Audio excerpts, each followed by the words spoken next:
जिस rally notification का आप काफी समय से इंतजार कर रहे थे, फाइनली उसके नोटिफिकेशन आने शुरू हो गए हैं।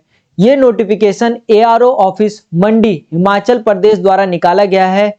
क्या है इस नोटिफिकेशन में, आइए इस वीडियो में बात करेंगे। Agniveer intake for recruitment year 2024-2025, मतलब 2024 और 25 के लिए जो आपकी भर्ती होने वाली है, उसके ऑनलाइन रजिस्ट्रेशन 13 फरवरी से शुरू होंगे और ऑनलाइन एग्जामिनेशन आपके 22 अप्रैल से शुरू होने वाले हैं। ये नोटिफिकेशन की जो एग्जाम डेट है सबके लिए सेम रहती है और रजिस्ट्रेशन डेट सभी एआरओ के लिए सेम रहती है। फेज 1 में आपका online computer based written examination होने वाला है और फेज 2 में आपकी रिक्रूटमेंट रैली होगी, जैसे आपका फिजिकल हो गया, मेडिकल हो गया। इसके लिए आपको क्या करना है, ऑनलाइन रजिस्ट्रेशन आपके शुरू होंगे। इंडियन आर्मी की ऑफिशियल वेबसाइट joinindianarmy.nic.in पर आपको रजिस्ट्रेशन कराना है। ठीक है, अगर मैं बात करूं डेट ऑफ बर्थ की, तो इस नोटिफिकेशन में डेट ऑफ बर्थ मैं आपको बता देता हूं। डेट ऑफ बर्थ स्टूडेंट को मैंने बता दिया था कि डेट ऑफ बर्थ क्या रहने वाली है, वही डेट ऑफ बर्थ है। कैंडिडेट बॉर्न बिटवीन 1 अक्टूबर 2003, मतलब आपकी डेट ऑफ बर्थ 1 अक्टूबर 2003 से लेकर 1 अप्रैल 2007 के बीच में होनी चाहिए, तभी आप इस भर्ती को दे सकते हो।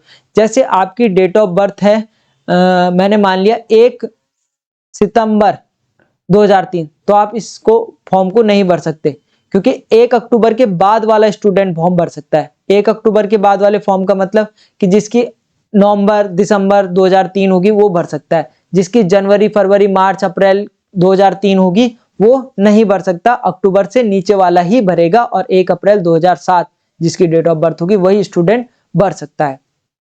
अब मैं आज बात कर लूं एलिजिबिलिटी क्राइटेरिया की, तो अगर आप अग्निवीर जीडी भरना चाहते हैं तो 10th में आपके 45% मार्क्स होने चाहिए और 33% हर सब्जेक्ट में मार्क्स होने चाहिए, मतलब 33% आपके हर सब्जेक्ट में होने चाहिए। ठीक है, और इसमें एज मैंने आपको बताई दी है 17.5 से 21 साल। टेक्निकल की बात करूं तो टेक्निकल में 10+2 12वीं पास चाहिए, जिसमें 50% मार्क्स होने चाहिए आपके science with physics, chemistry, math और इंग्लिश में, और 40% आपके हर सब्जेक्ट में होने चाहिए, मतलब टोटल 50% मार्क्स होने चाहिए और 40 नंबर हर एक सब्जेक्ट में होने चाहिए। देखो अगर आपने ओपन बोर्ड से किया है तो ओपन बोर्ड के लिए भी इन्होंने दे रखा है।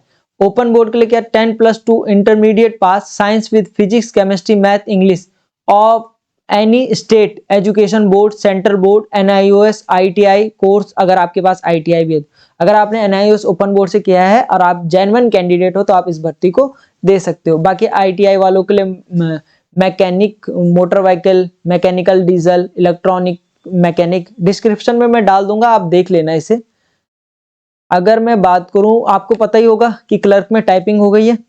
ट्रेडमैन की बात करें तो 10वीं पास 10th पास आप होने चाहिए, सिंपल 33% आपके पर सब्जेक्ट में होनी चाहिए।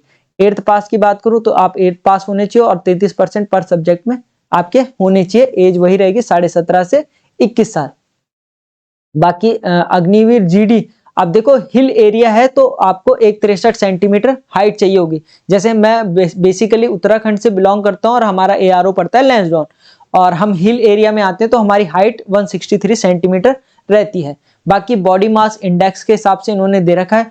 ये बीएमआई कब होगा, जब आप रिटर्न क्वालिफाई कर दोगे, तो सबसे पहले आपको दमदार मेहनत करनी है रिटर्न की।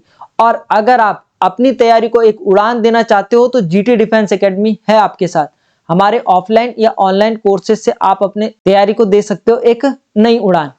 अगर आप स्पोर्ट्समैन हो और आपके पास कोई सर्टिफिकेट है, जैसे नेशनल का हो गया, स्टेट का हो गया, आपने कभी डिस्ट्रिक्ट को रिप्रेजेंट किया होगा, college, school, state, university board में कोई भी चैंपियनशिप आपने जीती होगी, तो आपको 2 सेंटीमीटर की छूट दी जाएगी। हाइट में, चेस्ट में 3 सेंटीमीटर और वेट में 5 किलो वेट आपको छूट दी जाएगी। गोरखाओं के लिए 157 हाइट है, 77 सेंटीमीटर चेस्ट है और बीएमआई के हिसाब से बाकी हो जाएगा। और क्या है इसमें, हाँ, अगर आपके पास रिलेशन सर्टिफिकेट है तो आपको जीडी में 20 मार्क्स, क्लरिकल में 20 मार्क्स, टेक्निकल में 20 मार्क्स मिलेंगे। स्पोर्ट्स वाले को इंटरनेशनल लेवल पे अगर आपके पास रिप्रेजेंट किया है तो आपको 20 मार्क्स मिलने वाले।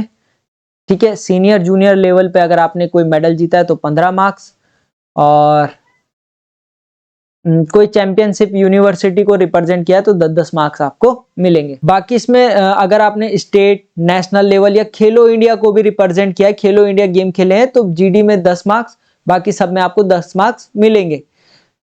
और आपने अगर स्टेट लेवल पे कोई मेडल जीता है तो 5 मार्क्स मिलने वाले हैं, और स्कूल गेम फेडरेशन में गेम खेला है तो भी 5 मार्क्स मिलेंगे। एनसीसी ए सर्टिफिकेट है 5 मार्क्स, बी सर्टिफिकेट है 10 मार्क्स, सी सर्टिफिकेट है तो 20 मार्क्स, और सी प्लस आरडी परेड है तो 25 मार्क्स। तो एनसीसी के काफी बेनिफिट्स हैं, वो आप ले सकते हो अगर आपके पास एनसीसी सर्टिफिकेट है। और क्या है इसमें,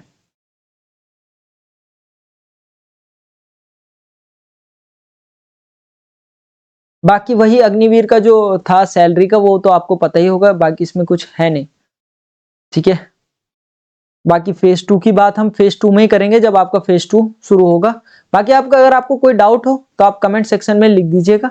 जीटी डिफेंस एकेडमी कोशिश करेगा कि आपके हर एक डाउट को सिंप्लीफाई की जाए। तो जीटी डिफेंस एकेडमी का ऑफलाइन प्लस ऑनलाइन बैच शुरू हो गया है, तो आप इसमें रजिस्ट्रेशन करा सकते हो। ठीक है, मैं बात करूं ऑफलाइन बैच की, तो ऑफलाइन बैच की हमारी टाइमिंग है 7 से 9 जो नए हैं, और दूसरी टाइमिंग है 11 से 1। बाकी नए बैच और शाम को खुलेंगे जिसकी टाइमिंग रहेगी 4 से 6। इसमें आप रजिस्ट्रेशन कराकर अपनी तैयारी को दे सकते हैं नई उड़ान। चलिए मिलते हैं नेक्स्ट वीडियो पर। जय हिंद।